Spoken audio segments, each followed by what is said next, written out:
반갑습니다. 방금 소개받은 강대영이라고 합니다. 혹시 제 팬클럽에서 오셨나요?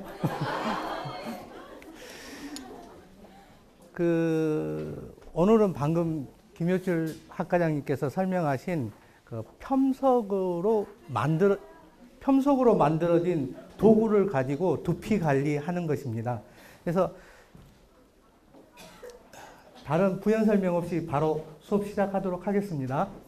그래서 첫 번째는 첨석의 관리에 대해서 얘기를 할 거고요. 그 다음에 이제 이론적인 배경이 어디에서 나왔느냐, 그것들을 좀 살펴볼 거고요. 세 번째는, 그 다음에 개요. 네 번째는 실습을 하겠습니다.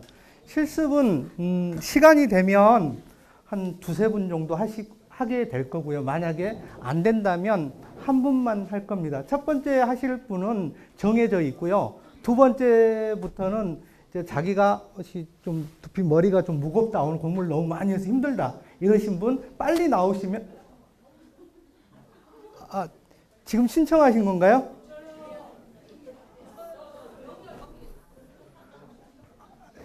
이렇게 되면 곤란합니다. 조금 이따 하겠습니다. 그러면 두피 파시아 첨석이 뭐냐? 그러면 정의를 좀 내려봐야 되겠죠. 그래도 처음 들어보신 거니까. 우리가 일반적인 수기로 이게 두피 마사지 같은 것들을 많이 하지만 첨석 도구를 가지고 마사지를 하는 것은 어떤 것이냐, 이렇게 정의를 좀 내려봤어요. 두피 파시아 첨석의 첨석은 우리가 문헌적으로 봤을 때는 구석기 시대부터 사용했다고 얘기를 해요. 그때 뭘로 사용했느냐? 침을 대용해서, 그러니까 그 첨석이라는 게 침을 대용해서 사용했던 돌이에요. 돌침 첨자를 써서. 그래서 그것들을 가지고 우리 실제적으로 그 두피를 가지고 어떤 이게 상흔구, 머리 쪽에 두피에 있는 상흔구에 마사지를 통해서 그것들을 어떤 문제들을 해결하는 이제 그런 기법을 저희들은 이제 이름을 두피 파시아 첨석이라고 얘기를 했습니다. 그래서 나중에는 그걸 줄여가지고 두편법 이렇게 얘기를 할 겁니다.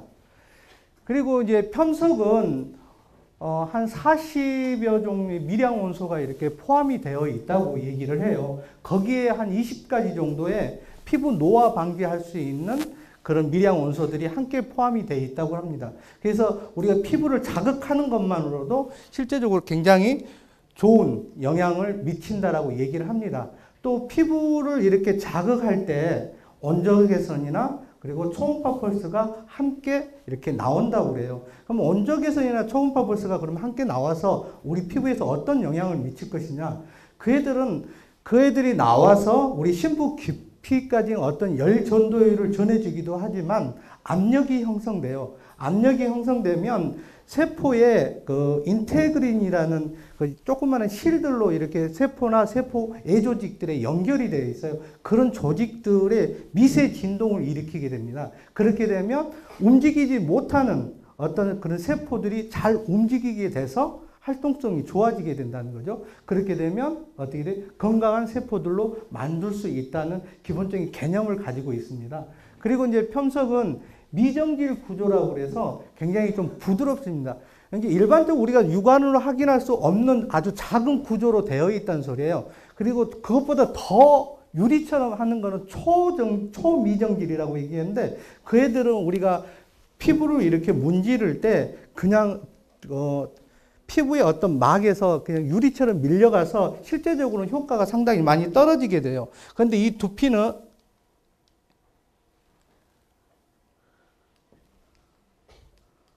이 파시아 첨석은 미정질 구조로 되어 있어서 피부에 했을 때 굉장히 그 근막의 위안을 상당히 높게 해줄 뿐만 아니라 부작용도, 그리고 고객들이 받았을 때 피부의 부드러운 감도 상당히 좋습니다. 그래서 이렇게 된 도구를 가지고 우리가 두피 관리를 하게 될 것입니다. 그러면 이제 두피 관리를 하기 전에 기본적으로 몇 가지 해부학적인 지식을 조금 가지고 하면 좋습니다. 여기에서는 상당히 많은 지식들이 필요하기도 하지만 딱 중요한 건 몇 가지만 말씀을 드리고 넘어가도록 하겠습니다. 두피는 뭐냐? 그럼 머리 부위를 덮고 있는 피부다. 이렇게 얘기하지만 우리가 스카프라고 합니다. 5개의 층이 있습니다. 그래서 여기 제가 영어를 못하니까요. 자, 스킨에 S자가 있고요. 그 다음에 커넥티브 티슈에 있을 때 C자 첫 이니셜을 띄어서요. 그 다음에 모상건망에서 어포뉴리오시스 해서 A자를, 그 다음에 루즈 커넥티브 티슈라고 해서 상당히 성긴 결합 쪽 이렇게 좀 잘 뭉친 게 아니라 좀 넓게 되어 있는 결합 조직이 있어요. 그 결합 조직, 이거 왜 자꾸 움직이죠? 제가 움직이나요? 그 다음에 페러크레늄이라고 해서 모상건막, 아니 골막, 이렇게 골막 조직이 있습니다. 이렇게 5가지 층으로 이루어져 있는데 그 층들이 이렇게 잘 움직여야 된다는 거예요. 실제적으로 우리가 해부를 해봤을 때 카데바를 이렇게 해서 그 교통사고 나서 가신 분하고 그 다음에 오랫동안 누워있다가 가신 분을 이렇게 해보면 오랫동안 누워있다 가신 분들은 이 두피도 굉장히 두꺼워요. 움직이지 않았다는 거예요. 움직이지 않으면 안에 지방 조직도 굉장히 많이 끼게 되고요. 그리고 골막이 실제적으로 이 뼈에 직접 이렇게 붙어서 잘 분리가 안 돼요. 그런데 우리 그 인디안들이 이렇게 껍질 벗길 때 쑥 벗기면 이렇게 확 벗겨지는 것처럼 우리가 활동을 잘 하고 두피가 건강하신 분들은 벗기면 훌러덩 벗겨져요. 그런 것처럼 우리가 두피 파시아 펌석으로 이런 조직들을 잘 관리하게 되면 이게 잘 벗겨진, 나중에 인디안들한테 칭찬받겠죠. 잘 벗겨지니까. 이제 그런 장점도 좀 있긴 합니다. 그리고 이제 보면은 어떤 게 있냐면 그 정맥 구조가 좀 독특하게 생겼어요. 얘들은. 지금 보면 이게 지금 위에 있는 스카프 조직이고요. 그 다음에 얘가 뼈예요. 두개골 뼈. 그리고 여기 안에 있으면 이제 뇌 조직이 되겠죠. 뇌 조직이 되고 지금 여기 뇌 조직은 3개의 조직으로 이렇게 돼 있죠. 경막하고 지주막 그리고 연막으로 되어 있는데 이 경막의 2개 선 안에서 이렇게 경질막 정맥골이라고 따로 있어요. 그래서 이 경질막 정맥골에서 두개골 뼈를 통과해서 밖에 정맥으로 연결이 되어 있어요. 이런 구조로 되어 있기 때문에 어떤 문제를 일으키느냐면 밖에서 상처가 났을 때 우리가 외부적으로 어떤 자극을 심하게 주거나 너무 많은, 그리고 또 머리에 여드름 나시는 분들도 있고 아까 공부했던 피지선에 어떤 문제들이 많아서 세균들이 많이 있을 때 이쪽을 침범해서 내 안으로 들어올 수도 있다는 거예요. 그래서 관리할 때 굉장히 좀 중요합니다. 저희들이 저렇게 하게 되면 이제 수막염들이 일으킬 수도 있죠. 그래서 관리하실 때 특별히 염증이 있거나 뭐 여드름이 이렇게 두피 사이에 많이 있거나 이랬을 때는 관리를 하지 않는 게 좋습니다. 그리고 특히 우리가 이제 펌석할 때도 마찬가지지만 몸쪽에 이런 자극적인 어떤 여드름이나 어떤 피부에 어떤 문제들이 있었을 때 펌석으로나 아니면 다른 어떤 도구들로 이렇게 관리를 했을 때 그것들이 빨리 번집니다. 근막 커넥티브 티슈를 이렇게 타고 움직이는 속도가 굉장히 빨라서 빨리 번지게 돼요. 그래서 몸이나 이런 것들을 했을 때 그 주 일정 부위에 벗어나서 관리를 해 주셔야 된다는 겁니다. 이런 종류가, 이런 것들이 있기 때문에, 그래서 이런 구조적인 것들이 있기 때문에, 뭐 또 명칭을 따지면 이렇게 지금 이게 뭐죠? 마루뼈입니다. 우리 두정골이라고 그러죠. 두정골에 이런 구멍들이 있어요. 그럼 마루뼈 구멍이라고 그러고 이 사이로 직접 이렇게 들어가는 정맥들이 있어요. 이 정맥들을 마루 이끌 정맥 이렇게 얘기를 합니다. 또 이런 것 같은 경우도 유양돌기라고 해서 유양돌기에 구멍이 있는 거를 꼭지 구멍이라고 해요. 꼭지 구멍으로 정맥이 들어가면 꼭지 입글 정맥. 이제 이런 정맥들을 통해서 우리가 내 안으로 들어가서 수막염들을 일으킬 수 있다. 이런 부분들을 좀 인지하시고 관리하실 때 주의하시면 좋을 것 같습니다. 지금 설명을 한 것들입니다. 그러면 우리가 어떤 거를 가지고, 근거를 가지고 두피 관리를 할 것이냐, 이거를 좀 살펴보도록 하겠습니다. 첫 번째는 근막입니다. 우리가 이제 두개근막이 어떻게 됐느냐, 두개근막은 어떻게 적으로 연결이 되어 있느냐, 그리고 두개근막이 바디근막하고 연결되는 것들도 실제적으로 좀 봐야 됩니다. 우리가 얼굴의 변화나 두개골의 변화는 바디의 문제로 인해서 오기 때문에 실제적으로 여기만 관리를 한다고 해서 굉장히 좋은 효과를 나타내느냐, 이 근막 이론에 따라서 그렇지는 않다라고 얘기를 합니다. 결국은 가장 중심이 되는 골반, 청골 이런 부분들이 관리가 되어야지만이 우리가 두개골도 아니면 두피도 상당히 좋은 효과를 나타낼 수 있다 이렇게 봅니다. 그래서 그런 근막이 어떻게 두개골로 연결되어 있는지 그런 것들을 좀 살펴보도록 할 거고요. 또 하나는 이게 가져온 게 두침요법에서 가져왔습니다. 두침요법이 이렇게 자침하는 기술하고 그리고 지금 얘기하는 그 중추신경의 대뇌피질 있죠? 뇌에 있는 대뇌피질 영역을 거기에 이론을 거기다가 이렇게 플러스 했어요. 그래서 대뇌피질의 어떤 부분으로 인해서 두피에 어떤 상응구가 나타나고 그 상응구에 대해서 어떻게 관리하면 어떤 부분에 좋은 것들이 우리가 그러니까 치료까지도 가능할 수 있다는 거죠. 이 대뇌피질의 영역에 의해서. 그래서 그런 부분들을 우리가 이거는 굉장히 우리가 두피 관리에서 상당히 중요하게 사용되는 거기 때문에 조금 이따 다시 설명드리도록 하겠습니다.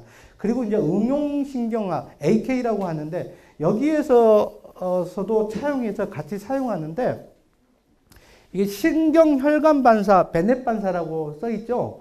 그게 뭐냐면 1930년도에 그 캘리포니아의 그 카이로프라틱 의사가 이거를 발견한 사람이에요. 그 사람은 어떻게 내장기나 이런 구조적인 것들이 혈관 관계하고 반응을 하면서 두피에 이게 두개골에 어떤 반응구가 나타나는 것을 저 사람이 발견을 한 거예요. 그때 당시에는 그 내장기적인 기본적인 개념들만 저기 반응구에 나타났었는데 그 이후에 한 1960년도에 그 굿하트라는 사람이 베넷 반사를 이렇게 자극을 하다 보니까 어떤 문제가 있었냐면 근육의 그 힘들이 좋아지더라. 거기를 자극하니까. 그래서 만들어진 게 응용근신경학이에요. 그래서 그런 부분을 우리는 두피에서 어떻게 사용할 것인지 그것들도 같이 이번 시간에는 살펴보지 않을 겁니다.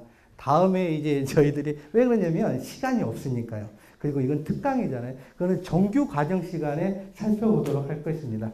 그리고 이제 스트레스 수용기도 역시 같은 관점에서 봐주시면 됩니다. 그래서 몸에 있는 근육들이 두피에 두개골에 반응구가 상응구가 있다. 그러면 그거를 자극함으로 인해서 근육의 기능을 좋게 해준다. 거기뿐만 아니라 내장기의 기능을 좋게 해줄 수도 있다. 그걸 어떻게 할 것이냐. 이 AK에서 말하는 게 각 근육에는 경락도 포함되어 있고 그 다음에 장부도 포함을 시켜놨어요. 예를 들어서 장요근이라는 근육 아시죠? 장요근의 근육은 경락에서 족소음 신경이다.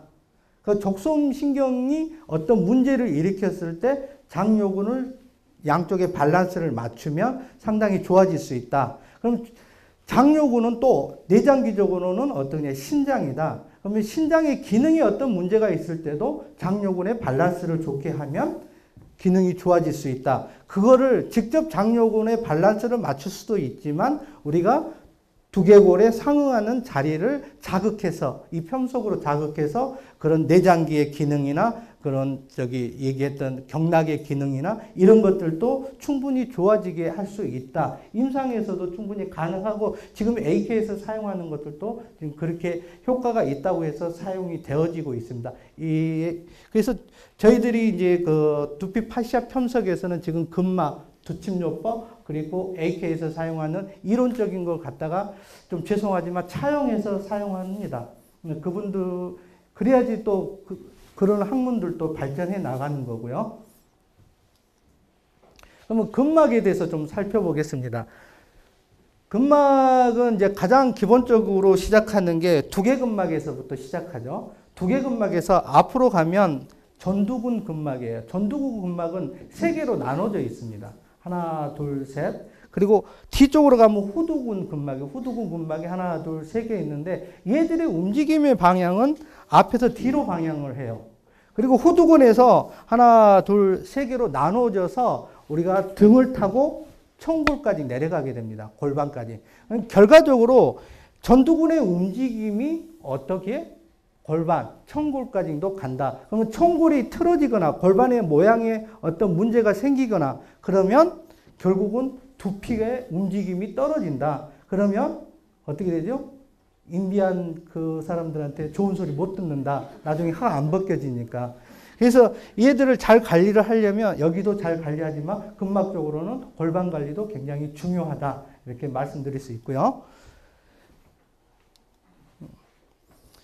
그러면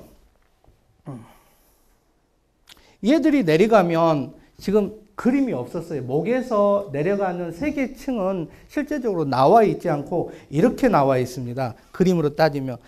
이거 보이시죠? 그 책에는 그림이 없으셔서 여기 제일 가에 우리 몸에 이렇게 제일 천층에 보면 승모근이 있어요. 승모근. 승모근이 가장 천층에 있는데 후두근 세계층에서 가장 천층에서 만나는 승모근층하고 이렇게 만나게 돼 있어요. 가장 천층에서. 그리고 그거를 벗겨내면 두판상근하고 두방극근이 나오겠어요. 여 위에 두판상근, 두방극근이 나오고요. 그거를 걷어내면 후두하근, 상두사근, 하두사근 아시죠? 후두하근 층들이 이렇게 나옵니다. 그래서 이렇게 세 개 층으로 나눠져 있어요. 그래서 그 세 개 층들이 체간근막하고 연결돼서 골반까지 내려가게 되는 거죠. 그러면 그것들을 좀 자세히 살펴볼게요. 여기서 이제 측면으로 가게 되면 어떤 거냐면 지금 축두근하고도 연결이 되어 있고 축두근에는 5개의 근막층이 있습니다. 축두근에는. 그래서 좀 더 축두근 나오는 부분에서 조금 더 자세히 살펴볼 건데요. 5개 근막층이 천층 축두근막층은 3개가 있고 심층 축두근막층은 2개가 있는데 천층 축두근막이 앞에 있는 이마근이 있죠. 아까 이마근 근막이 3개가 있다고 그랬잖아요. 그 3개의 근막층하고 만나게 돼요. 그래서 우리가 여기 잘 관리를 하면 축두근 관리도 같이 되는 거예요. 그래서 이런 연결 구조들을 잘 아셔야지만이 결과적으로 두피를 어떻게 관리하고 어디서 끊어주고 어디로 밀어줄 것인지도 결과적인 길이 생긴다는 거죠. 그리고 얘들은 축두근막은 옆으로 내려와서 교근근막하고 만나요. 교근. 여기 우리 씹는 근 있죠? 교근근막하고 만나서 하악골. 이 하악골에서 마지막으로 끝나게 되죠. 이 끝난 상태에서 목에서 경부근막, 중부 경부근막, 그리고 심층 경부근막 이런 층들로 내려가게 된다는 겁니다. 그러면 전두근막 3개층에서 아까 앞에 이제 우리가 전두근막 이게 싸고 있는 2개 근막, 모상근막에서 뒤에 3개, 앞에 3개라고 그랬죠. 3개 싸고 있는 층이 이렇게 되어 있는데 이 빨간색이 전두근입니다. 전두근 가장 앞을 싸고 있는 게 전두근 천층 근막. 그리고 전두근 뒤쪽을 싸고 있는 게 전두근 중간층 근막이에요. 그리고 얘가 이제 이마뼈입니다. 이마뼈의 중간까지만 와요. 심층 이 근막은. 오다가 이렇게 멈춰 있어요. 왜 멈춰 있는지는 저한테는 물어보지 마십시오. 얘들이 자기들이 알아서 멈춰 있어요. 그래서 천층 근막은 이게 알륜근이에요. 알륜근 아시죠? 눈 이렇게 싸고 있는 거. 알륜근을 싸고 얼굴 근막층으로 갈 겁니다. 얼굴 근막층은 여기서는 살펴보지는 않을 거고요. 왜 그러냐면 우리는 두피만 하니까. 얼굴 근막층으로 내려가고 안쪽에도 역시 마찬가지로 알륜근을 싸고 내려가서 여기서 올라오는 뭐하고 만날까요? 혹시 아시나요? 제 수업 들으신 분은 아셔야 될 텐데. 광경근하고 만나요. 광경근. 그러면 이제 이마주름도 그래서 생기는, 이마주름이 생기는 이유가 2가지가 있어요. 크게. 하나는 얘들이 뒤로 가서 골반에 붙어 있다고 그랬죠. 청골에. 그 애들이 움직임이 생기면 얘 움직임이 안 생기죠. 그래서 이마주름이 하나 생기는 게 하나가 있고, 하나는 안검하수 있죠. 우리 상안 건거근이라고 윗 눈꺼풀을 이렇게 드는 근육이 있어요. 그 근육을 들지 못하기 때문에 정거근이 어디 있어요? 이마근이 이거 여기에 와 있단 말이에요. 그래서 눈꺼풀을 이렇게 같이 들어주는 역할을 해요. 본래 눈꺼풀은 상안 건거근이 들어야 되는데 그 애들이 약해지면 얘가 그 일을 하게 돼요. 그래서 자꾸 인상을 찌그리게 돼. 이게 자꾸 올리느라고 무거우니까. 그래서 상완 근거근이 문제가 있었을 때 이마 주름이 생기는 거예요. 그래서 골반에 문제가 생겨서 문제가 되는 거는 골반 관리를 잘하면 이마 주름이 많이 해소가 되지만 안검하수가 있어서 상완 근거근이 이렇게 약해지는 안검하수가 있는 거는 수술을 해야 되겠죠. 실제적으로. 그래야지만이 이게 도움을 회피할 수 있기 때문에 그래서 그렇게 할 수 있는데 그것들을 그냥 관리만 한다고 해서 골반 막 이렇게 주무르고 이렇게 한다고 해서 없어지지는 않습니다. 그건 어쩔 수 없이 칼을 대든지, 물론 이제 한의학적인 관점에서는 이제 다른 방법, 약물로도 치료를 할 수 있다라고 그래요. 그거는 이제 또 다음에 할게요. 이거 후두근막입니다. 앞쪽에서 이제 3개 지금 봤죠? 그리고 뒤에서 3개. 3개 근막들도 아까 얘기했던 것처럼 승모근, 흉쇄구동이 가장 목에서 천층근막을 이루는 그 근막층으로 가고, 두 번째는 두판상근하고 저기 두방극근, 그러니까 세 번째는 후두하근, 이 근막층으로 해서 3개 근막층으로 나눠져 있습니다. 그래서 얘들을 그냥 막 이렇게 문질러 버리거나 막 주무르면 어떻게 되겠어요? 떡이 돼요. 넙쳐된다라고 그러죠. 오히려 그러면 우리가 마사지를 심하게 이렇게 막 잡아당기고 뜯어내고 막 하잖아. 이렇게 심하게 이렇게 문지르고. 그러면 더 아파요. 이게 그때는 좀 시원해진 듯 느끼지만 조금 시간이 지나면 좀 더 아프게 되는 거예요. 이런 구조로 되어 있게, 얘들이 서로 붙어 있지 않고 떨어져서 할줄을 해야 돼. 움직여줘야 되는데 움직이지 못하기 때문에 그런 문제들이 더 많이 막 문지르면 오히려 더 넙처가 생기면 더 할주가 더 안 되고 그러면 통증들이 더 많이 생기게 되는 거죠. 그래서 그런 부분들을 이해하신다면 통증 관리에도 상당히 도움이 되실 수 있습니다. 그리고 측두근막입니다. 그 애들이 아까 앞으로 옆으로 오고 얘가 측두죠. 얘를 벗기면 아까 이마 이렇게 벗기죠. 인디안들이 와서 또 벗기면 이 근육 측두근은 안 떨어져요. 남아 있어요. 측두근막이 천층 측두근막, 심층 측두근막으로 일하고 있죠. 천층 측두근막이 3개 층으로 있는데 그 3개 층은 떨어져서 나가고 심층 측두근막 2개 층은 남아 있어요. 그래서 관리를 하는 게 아니라 3개 층 측두근막은 어떤 모습으로 되어 있냐면 앞에 얘가 지금 옆에서 하나, 둘, 3개 측두근막이고 이마근막이 하나, 둘, 3개 이마근막하고 얘하고 이렇게 같이 만나서 교류하는 역할로 되어 있어요. 측두근막이. 그런데 보면 이게 측두근이에요. 측두근. 그림 이해되시나요 혹시? 이 측두근. 이게 교근이에요. 얘가 하악골입니다. 하악골. 여기 우리 뼈 하악골. 그러면 이게 측두근인데 측두근 천층에 이렇게 보면 하나, 2개의 막이 있죠. 방금 제가 3개의 막이 있다고 그랬는데 얘는 2개가 있어요. 지금 천층 측두근막 막이 2개가 있습니다. 그건 뭐냐면 하나가 우리 아까 얘기했던 여기서 앞니막은 이거 만나고 없어져요. 여기서 끝나요. 천층에 측두근막 3개 층의 심층짜리가 얘하고 만나서 없어집니다. 그래서 교근으로 밑으로 내려올 때는 2개만 내려오게 되어 있습니다. 이렇게 해서 2개만 내려와서 얘가 강골이에요. 강골. 여기 뼈. 이 강골을 싸고 교근 안쪽으로 들어가는 게 교근 바깥쪽으로 들어갑니다. 그러니까 천층 측두근막의 천층은 교근근막 바깥층을 싸고 하악골 아래에 와서 멈추고요. 그리고 천층 측두근막 중간층 근막은 교근근막 심층으로 들어가서 와서 여기 하악각에서 다시 또 만납니다.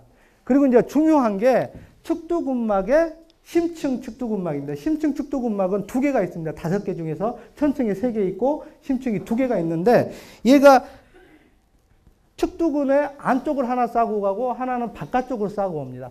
바깥쪽으로 싸고 오는 애들은 교근에서 우리가 이렇게 보면 2개걸 이렇게 위에서 하악각이 있잖아요. 관절에서 보면 이렇게 우리 하악각이 있으면 이렇게 싸고 있습니다. 하나는 밖에, 하나는 안쪽으로. 얘 심층 측두근막이 2개가 있어요. 우리 그림 같은 거 보면 밖에만 이렇게 붙어 있는 측두근이. 근데 얘가 보면 안으로 이렇게 나눠져서 싸고 있어요. 그래서 심층 측두근막은 하악각 안으로 들어가고 심층 축두근막의 천층근막은 바깥으로 나옵니다. 이렇게 바깥으로 나와서 교근 심층근막하고 만나서 하악각으로 와서 그 다음에 대기하고 있는 거고, 심층 축두근막이 안으로 들어갑니다. 교근 저기 하악각 안으로 들어가서 뭐하고 만나냐면 얘가 외익상근이고요, 얘가 내익상근이에요. 이렇게 돼 있는 게 외익상근, 이렇게 여기서 안쪽에서부터 이렇게 올라가는, 저평골까지 올라가는 게 내익상근. 이 내익상근의 근막하고 만납니다. 그러면 얘가 저평골이에요. 얘 저평골. 그러면 그거를 싸고 내익상근을 타고 올라가서 저평골까지 연결이 된다는 거예요. 그럼 우리가 겉에 있는 축두근을 잘 마사지를 하면 결과적으로는 저평골의 어떤 문제들도 해결할 수 있다는 거예요. 저 근막으로 인해서. 그래서 근데 저 저평골은 뭐가 있어요? 저평골에 내하수체가 있죠? 그럼 내분비 호르몬을 조절해 주는 곳이 저 저평골 내하수체란 말이에요. 그러면 내하수체의 어떤 움직임들도 우리 축두근을 마사지를 통해서, 그래서 결국은 두피 마사지를 통해서 호르몬 조절도 어느 정도 효과적으로 개선시킬 수 있다. 뭐 치료하겠다는 아닙니다. 개선시킬 수 있다라고 볼 수 있습니다. 이 근막적으로. 자, 지금 여기 아까 안쪽에 이렇게 싸고 와서 얘가 내익상근이에요. 외익상근은요, 이게 외익상근도 이 안쪽에 있지만 얘하고는 만나지를 않습니다. 축두근막, 심층근막이 내익상근하고만 만났습니다. 왜 그러냐면 우리 그림 이렇게 봐도 얘가 내익상근이고 얘가 외익상근이에요. 그리고 얘가 저평골입니다. 보면 내익상근은 이렇게 따라서 이렇게 선이 갔죠. 이렇게 보면 이렇게 해서 저평골까지 오는데 외익상근은 저평골까지 보지 않고 그에만 감싸고 맙니다. 거기서 끝나요, 근막이. 자, 그래서 지금 다시 한번 정리해보면 후두근막이 3개가 있고, 그다음 모상근막을 통해서 앞에 있는 전두근막이 3개 층이 있습니다. 얘들이 얼굴근막으로 가고 얼굴근막이 나중에 광경근으로 옵니다. 이 광경근의 역할은 뭐냐면 얘들의 움직임을 앞에서 잡아주는 역할을 합니다. 광경근은요, 우리 몸 안쪽에 있는 근육층이 아니고 가장 천층근막 위에 붙어있는, 독특하게 따로 붙어있는 근육층이에요. 광경근이. 그 광경근이, 그래서 우리가 입이 한쪽이 이렇게 틀어지는 사람들이 있죠. 그거는 뭐냐면 여기서 꽉 잡아당기는데 얘가 버텨주는 역할을 하는데, 만약에 한쪽이 너무 많이 잡아당기면 얘가 강제적으로 버틸 거 아니에요. 그래서 내려오게 되는 겁니다. 그러면 한쪽에 청골이 이렇게 틀어져 있다는 소리예요. 틀어져 있어서 한쪽에 그 근막을 타고 많이 잡아당긴다는 거예요. 장력선의 역할이 한쪽이 너무 세게 돼 있고 한쪽은 너무 약하게 돼 있고, 그래서 그게 광경근이 앞에서 조절을 해준다. 그래서 광경근은 뭐예요? 쇄골 위쪽을 덮어가죠. 그래서 이 쇄골 마사지도 굉장히 중요합니다. 우리가 이 쇄골은 또 몸을, 이렇게 팔을 변화시키는 역할을 하기 때문에, 우리 여기 고개 이렇게 돌리거나 이렇게 돌리는 그러신 분들 되게 많잖아요. 아프신 분들, 결리시는 분들. 그것들 전부 다 쇄골 마사지를 꼭 해주셔야 됩니다. 쇄골이 이렇게 보면 조금이라도 틀어져 있거나 한쪽이 꺼져 있거나 좌우가 비교가 문제가 돼 있거나 이런 사람들은 전부 다 이쪽에 문제를 일으킬 수밖에 없다는 거예요. 그게 광경근하고도 연관이 돼 있지만 좀 더 심층으로 들어가면 이제 쇄골 근막이나 대흉근, 소흉근, 그 다음에 이제 더 많은 안쪽에 있는 더 많은 근막들하고도 연결이 돼 있는데 오늘 또 여기까지만 할게요. 되게 좀 서운하죠? 그리고 이제 전두근막을 옆으로 내놓으면 지금 살펴본 게 측두근막 천층하고 측두근막 심층. 천층에 3개가 있고 심층에 2개가 있다. 살펴보셨죠? 그리고 이제 내려가면 어떻게? 교근근막에 천층이 있고 심층이 있었고, 그건 하악각에서 그 다음 경부로 지나가는 근막하고 만나서 경부근막 천층, 중간 심층 이런 근막도 연결해서 체간으로 내려간다. 이렇게 되고요. 교근근막도 살펴봤습니다. 그러면 체간근막은 어떻게 체계가 됐느냐? 후두근막에서 지금 3개 층이 되어 있었죠. 그리고 나서 체간 후부근막이 있어요. 체간 전부근막하고 후부근막은 좀 다른데, 우리 이제 전부근막은 오늘 살펴보지 않을 거예요. 왜 그러냐면 여기하고 두개골하고 좀 다르니까. 그래서 후부근막만 살펴볼 겁니다. 후부근막에 천층 승모근막, 그리고 중간층 근막, 그리고 심층 근막, 그리고 기립근막, 그리고 기립근막을 뜯어내면 안쪽에 최심층 근막이 있어요. 그것들을 간단히만 살펴보도록 하겠습니다. 천층 승모근막이 가장 천층에서 이 승모근, 아까 얘기했던 것처럼 이 승모근하고 목에 있는 흉쇄유돌근, 그 애가 가장 천층에서 덮고 있어요. 그걸 타고 승모근을 타고 내려가서 어떻게 해요? 여기서 멈추지만 그 허리에 두꺼운 띠 있죠. 요배인데 뭐라고 그러지? 그거 있어요. 중요한 거 아니니까 여기 이게 하얀 백선으로 되어 있는 거 있잖아요. 얘들 타고 총골에 가서 부착을 하게 됩니다. 그리고 얘를 벗기면 광배근하고 능형근, 그리고 견갑거근 층이 나옵니다. 이 층이 내여가 한 층으로 되어 있습니다. 두 번째 층이. 그리고 이 층에는요, 중요한 게 옛날에 이제 어떤 다른 수업에서도 그런 적이 있는데, 이게 지금 광배근이에요. 광배근이고, 이게 앞에 있는, 복부에 있는 근육이에요. 그리고 이게 이제 애복사근, 내복사근, 복행근. 우리의 배가 그렇게 있잖아요. 근데 광배근을 이렇게 타고 쭉 가면 안 만나요.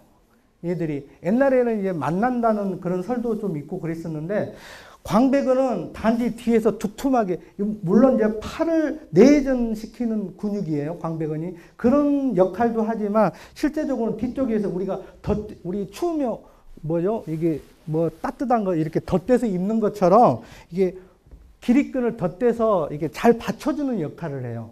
그리고 몸통하고는 상관이 없이 가더라는 거죠. 굉장히 중요한 것 중에 하나예요. 나중에 또 기회가 되면 얘기합시다. 그리고 이제 그거를 벗겨내면 뭐가 나오냐면 상우거근, 하우거근, 이 근막층이 나요. 상우거근, 하우거근하고 경판상근, 두판상근, 판상근하고 같이 물론 판상근이 하우거근보다 안쪽에 들어있습니다. 그렇지만 한 레이어로 봅니다. 얘들을.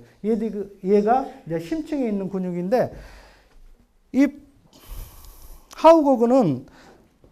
상우거근이 여기서 이렇게 되어 있어요.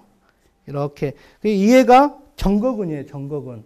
그래서 얘들은 정거근 때문에 더 이상 앞으로 가지 말고 견갑골 밑에서 이렇게 딱 부착이 되어 있어요. 그리고 하나는 얘가 하우거근이에요. 옛날에 이 하우거근이 어떻게 되어 있냐면, 이게 지금 요방형근인데, 요방형근을 뒤로 따라와서 어떻게 돼요? 허리에 있는 요추에 행돌기에 부착이 된다고 했는데, 실제적으로는 행돌기에 부착이 되지 않고 이 뒤쪽에서 띠처럼 받쳐주고만 있어요. 이 카제바 보면 어떤 분들은 하우거근이 없는 분들도 있어요. 그냥 하얗게 띠만 보이시는 분들이 있는데, 실제적으로 얘들이 굉장히 중요한 역할을 한다고 하지만 중요한 역할을 그렇게 심할 정도로 하지는 않아요. 왜 그러냐면 이 내유층이 여기에서 자기들 일만 하고 말기 때문에. 그렇지만 이제 우리가 지금 보는 거 승모근층, 그 다음에 광배근층, 그리고 하우거근층, 그 층은 인식을 해 주셔야 되는 거예요. 그 층들에 따라서 할주가 일어나기 때문에. 그리고 얘들을 벗겨내면 기립근막이 나옵니다. 기립근이 나오는데, 기립근이 뭐가 있죠? 극근, 최장근, 장늑근이 있잖아요. 그 애들이, 이게 극근이에요. 극근이 이렇게 붙어 있는 이 근육들이, 이게 극근입니다. 얘들이 목에 있는 호두하근.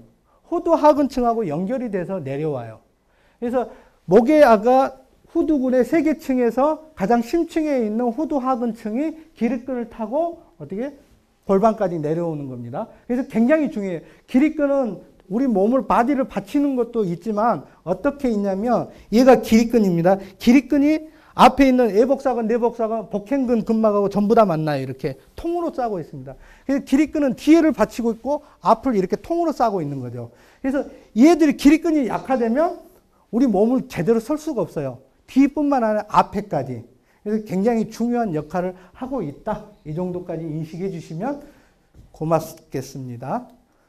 그 다음에 이거를 끝나면 이제 다혈근막. 다혈근막이나 이게 이제 다혈근, 그리고 해성근들, 그리고 각 경축, 극돌기에서 이렇게 극돌기 연결하는 극강근, 이런 근육들이 최심층에 있는 근육들입니다. 얘들은 근막적인 연결보다는 가지고 있는 훼손시키고 돌리고 지지하는 이제 그런 역할이 굉장히 중요하죠. 그래서 우리가 지금 살펴보는 거는 승모근층, 그리고 광배근층, 그리고 상하근과 하우근층, 그리고 기립근층, 이런 층들이 자기 스스로 잘 할 수 있도록 관리하는 게 중요하다. 그래서 실제적으로는 오늘 마사지를 할 때 이쪽은 하지 않습니다. 이쪽은 이제 체어 마사지 쪽으로 해서 바디로 내려올 때 숙이나 아니면 이런 우리 아까 처음에 교수님이 소개했던 좀 더 큰 그걸 가지고 편석을 가지고 관리할 수 있고, 지금 이제 편석으로 관리하는 침은 좀 작습니다. 크기가 작기 때문에 그 바디 관리는 할 수가 없어요. 그래서 얘는 이제 두피 관리만 하게 될 겁니다. 그래서 이해는 해주시고 넘어가시는 게 나중에도 도움이 되실 거라고 생각이 듭니다. 그럼 두피 반사구, 제가 좀 물 좀 마시고 가겠습니다.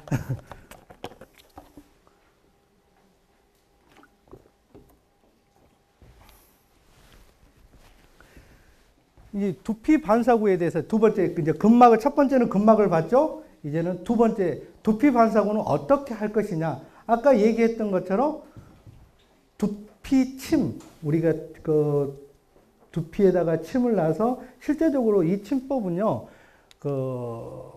쓰러지신 분 있잖아요. 중풍, 뇌졸중, 이제 이런 데 주로 많이 사용하고 일반적으로 뭐 이런 관리들은 별로 사용하지 않는데, 실제적으로 우리가 이걸로 해보니까 상당히 좀 좋은 점들이 있더라. 그래서 이제 여기 접목해서 사용하게 됐는데요. 그것들은 뭐냐면, 대뇌피질 영역 이론에 따라서 그게 이제 두피에 어떤 상응구가 있느냐, 그 상응구에 따라서 발병 부위가 나올 거 아니에요. 그거를 우리 두피염으로 관리를 해서 운동이나 뭐 기능, 이런 구조적인 어떤 그런 것들이 좀 개선이 되고 좀 좋아지는, 이제 그렇게 할 수 있다. 실제적으로 해보니까 그런 것들도 가능하다. 이렇게 해서 소개하게 되는 것입니다. 그리고 이 두피는요, 두피침은 이게 중국의 초씨라는 사람, 주씨, 그 다음에 방씨, 진씨, 이런 사람들이 대뇌피질 영역을 가지고 독특하게 만들어 놨어요. 그런데 다 달라요. 상응구가. 그리고 저 주씨 같은 경우는 되게 좀 복잡하고 또 어려운 경우도 있어요. 그런데 1980년도에 WHO 여기서 이거를 했어요. 두침 명칭 국제 표준화 작업을 했어요. 그래가지고 그때 만들어져 있는 게 굉장히 쉽게 만들어 놨어요. 그래서 오늘 그걸 가지고 소개해서 그 반응구를 가지고 우리가 두침에 이용을 할 겁니다. 그 대뇌피질 투영서를 투영하는 그 이치에 따라서 우리가 이름을 사구 14선, 이게 선이 자극할 수 있는 것이 14군데라는 겁니다. 그리고 사구라는 것은 이치적으로 이게 전두구, 두정구, 축두구, 후두구, 이렇게 해서 4개의 구역에 14개의 선을 만들었습니다. 그래서 그걸 가지고 사용을 하게 될 겁니다.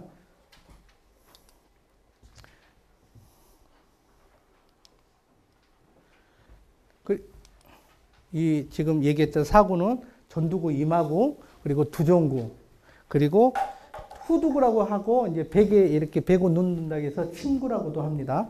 그 침 놓을 때 침구 아니고요. 그 다음에 축두구, 옆에 있는 축두구에서 4개의 구역으로 나누어져 있고요. 그리고 이 4개의 구역에서 이렇게 하나씩 이름을 조금 이렇게 많지 않아요. 14개밖에 안 되잖아요. 얘기할 때 그냥 외우세요. 저는 못 외우겠더라고. 너무 어려워. 이거 이마구에서는 액중선이라고 있어요. 액중선, 액측 1선, 2선, 3선 이렇게 돼 있고요. 두정구에서는 두정선이고 두정측 1선, 두정측 2선 이렇게 돼 있고요. 축두구에서는 축두 전사선, 축두 후사선, 축두 전선, 축두 후선, 이 정도면 조금 외웠죠? 그 다음 침구에서는 침상, 경중선, 침상, 측선, 침하, 측선 이렇게 되어 있습니다. 어렵지 않죠? 얘들은 거기서 쓰는 거라 나중에 우리 두침할 때 이름 다 바꿀 거예요. 실제적으로 다 외울 필요는 없긴 해요. 왜 그러냐면 이거 다 쓰면 좀 자기 거라고 나중에 뭐라 할 것 같아서 이름 좀 바꿔보려고. 자, 기준선이 있어요. 기준선은 뭐냐면 대뇌피질을 투영을 해야 되잖아요. 그러면 어느 위치에 대뇌피질에 어떤 것들이 있다. 이 정도는 알아야 되기 때문에 기준선을 정해놨습니다. 기준선이 뭐냐면 상수평선, 하수평선이 있고요. 그 다음에 전수직선, 중수직선, 하수직선, 그리고 시상선. 몇 개 안 되죠? 이것만 아시면 돼요. 그러면 상수평선은 여기 우리 안하라고 그러죠. 눈 이렇게 눈깔 빼내면 뼈만 이렇게 동그랗게 있는 거. 거기가 안하인데 상현입니다. 그게 상수평선이고 그 상현을 일직선으로 긋는 선이에요. 그게 상수평선이고 하수평선 안하하연. 얘를 일직선으로 긋는 선입니다. 그게가 안하하연. 그리고 이제 전수직선은 우리 강골궁 아시죠? 강골궁. 이게 보면 안으로 측두근이 내려가는 그 궁을 이치로 올리는 선이, 직선으로 올리는 선이 전수직선입니다. 그리고 하나는 우리가 입 벌리면 하관절이 있죠? 이렇게 튀어나오는 하관절을 잇는 선, 그걸 연결한 선이 중수직선. 그리고 유양돌기 아시죠? 유양돌기 앞면 말고 뒤편을 잇는 선이 후수직선, 후수직선이라고 해서 이 세 개가 있어요. 그리고 시상선은 우리 시상면을 가르는 거. 우리가 따질 때 비근에서 후두 융기에서 연결하는 선을 여기서는 지금 시상선이라고 얘기합니다. 가운데 우리 백회가 아니라 동맥선을 얘기를 합니다. 자, 그러면 우리가 이제 살펴봐야 될 게 안에 있는 내용들, 이게 중심구, 중심 전에, 후에, 그리고 운동성 언어 영역, 감각성 언어 영역, 시각 영역, 청각 영역, 이것들이 어디에 있는지 좀 살펴볼 겁니다. 상수직선을 이렇게 그어요. 금방 배웠죠? 상현에서 이렇게 긋죠? 그리고 전수직선, 이게 상수평선이에요. 수평하고 수직도 조금 헷갈리는 나이가 됐나 봐요. 상수평선이고 전수직선을 긋는 선을 만나는 점을 우리는 A라고 얘기를 해요. 그리고 요 위에 시상선이죠. 시상선하고 뒤에 후수직선이 어디죠? 유양돌기 뒤쪽 있죠? 후수직선하고 만나는 선이 우리는 B라고 그래요. 그럼 여기 가운데가 있겠죠? 가운데쯤에. 그하고 연결하면 우리는 그거를 중심구라고 합니다. 중심구는 전두엽하고 두정엽을 나누는 선이에요. 그래서 이렇게 나눠지면 앞쪽이 전두엽이고 뒤쪽에 두정엽입니다. 이해가 되시죠? 그리고 이 중심구의 앞쪽에 한 0.5촌, 이 정도 되는, 여기서 1.5촌이라고 하는데, 0.5촌에서 1.5촌 이 두께예요. 이 두께만큼 앞으로 가는 거를 우리는 중심전해라고 그래요. 여기는 운동 영역을 얘기하는, 우리 근골격계 있잖아요. 그 애들의 움직임을 조절하는 것이 중심전해 운동 영역입니다. 얘들을 조절하는 거고, 이 뒤쪽에 있는 것은 중심후회라고 그래서 채성 감각 영역, 우리의 감각을 조절하는 곳이 여기입니다. 뒤쪽에. 그러면 중심구, 중심전에, 중심후에는 이거 하나 그음으로 해서 다 알 수 있게 된 거죠. 나중에 축두근을 이렇게 했을 때 나누는 게 축두 전사선, 축두 후사선 이렇게 나눠져요. 아까 우리가 보셨듯이 축두 전사선은 운동 영역을 조절하는 거고 축두 후사선은 뭐를 했죠? 감각 영역을 조절하는 곳이에요. 그렇게 우리가 두피 투영을 그런 식으로 해서 구역을 나누는 것이에요. 그리고 이제 이렇게 보면 상수평선하고 전수직선을 만나서 점 A에서 앞으로 가 있는, 직상방으로 가죠. 이게 한 45도 정도 앞으로 가게 되면 운동성 언어 영역이 나옵니다. 언어 영역 중에서 운동성 언어 영역이 있고, 여기 보면 감각성 언어 영역이 있잖아요. 감각성 언어 영역은 상수평선에서 여기 후수직선하고 만난 점에서 뒤쪽으로 와 있는 부분이 감각성 운동 영역이에요. 감각성 운동 영역은 뭐냐면 우리가 눈으로 보는 거, 귀로 듣는 거, 얘들이 들어오면 어떻게 언어로 형성이 되는 거예요. 그것들을 우리는 감각성 언어 영역이라고 그래요. 만약에 이 감각성 언어 영역이 문제가 되면 우리가 듣고 이렇게 봐도 그게 무슨 뜻인지 무슨 말인지 언어로 이해할 수가 없게 되는 거죠. 그럼 운동성 언어 영역은 뭐냐? 여기에 있는 거. 여기서 감각성 언어 영역에서 언어로 인식을 하게 되면 말을 해야 될 거 아니에요. 말을 하는 뭐 혀나 이거 후두 이쪽에 안에 뭐 소리 이렇게 내는 성대 뭐 이런 근육들을 움직여서 직접적으로 운동을 해서 말을 할 수 있는 거. 그러면 얘가 운동성 언어 영역이 마비가 되면 문제가 되면 어떻게 돼요? 이해는 하고 다 받아들이긴 하지만 말로 표현할 수가 없는 것이죠. 이제 그런 영역들을 정해 놓은 거고요. 그 다음에 이 중간에 여기 중수직선하고 상수직선을 그어서 밑에 있는 이 영역을 우리는 청각 영역이라고 얘기를 해요. 청각 영역은 소리를 듣는 곳이죠. 그리고 이게 시상선하고 상수평선하고 연결해서 아래쪽에 되어 있는 것을 우리는 시각 영역이라고 얘기를 합니다. 시각 영역을 눈으로 보고 판단하는 곳이고요. 그래서 대뇌피질 영역을 이렇게 정해져서 구역이 만들어져 있습니다. 이게 이제 정확하게 이거를 보는 거는요, 책들마다 조금 달라요. 이 구역을 정하는 거는, 이 기준선을 정하는 거는. 근데 아까 얘기했던 거 80년대에 WHO에서 정해놓은 국제 표준화에 의해서 말씀을 드리는 거예요.